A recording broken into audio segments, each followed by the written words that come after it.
La décision de dégainer le 49.3 a été prise en pleine crise de coronavirus. Avec plus de 130 cas, la France est désormais le deuxième pays le plus touché de l'Union européenne. Après l'Italie, des mesures ont été prises pour freiner la propagation du virus. Certaines ont une incidence sur le quotidien de Paris, dont vous êtes un élu, Yann Brossa. Hier, le musée du Louvre est resté fermé et il le sera encore aujourd'hui.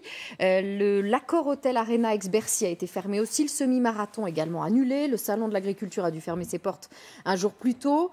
On sait que vous soutenez Anne Hidalgo dans la course à la mairie de Paris. Le salon du livre a été annulé. Il se trouve que vous avez face à vous l'ancienne ministre de la Santé, Agnès Buzyn, qui ne mâche pas ses mots à votre rencontre, qui dit qu'en gros, les bonnes mesures n'ont pas été prises.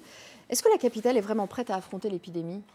D'abord, la ville de Paris, elle se prépare à cette épidémie depuis de très nombreuses semaines. Nous avons d'ailleurs échangé de très nombreux courriers avec Madame Buzyn du temps où elle était encore ministre de la Santé avant d'abandonner son poste pour se lancer dans la bataille municipale. Donc je pense qu'on peut peut-être, sur un moment comme celui-là, face à une épidémie comme celle-là, éviter des polémiques politiciennes en essayant de tirer la couverture à soi.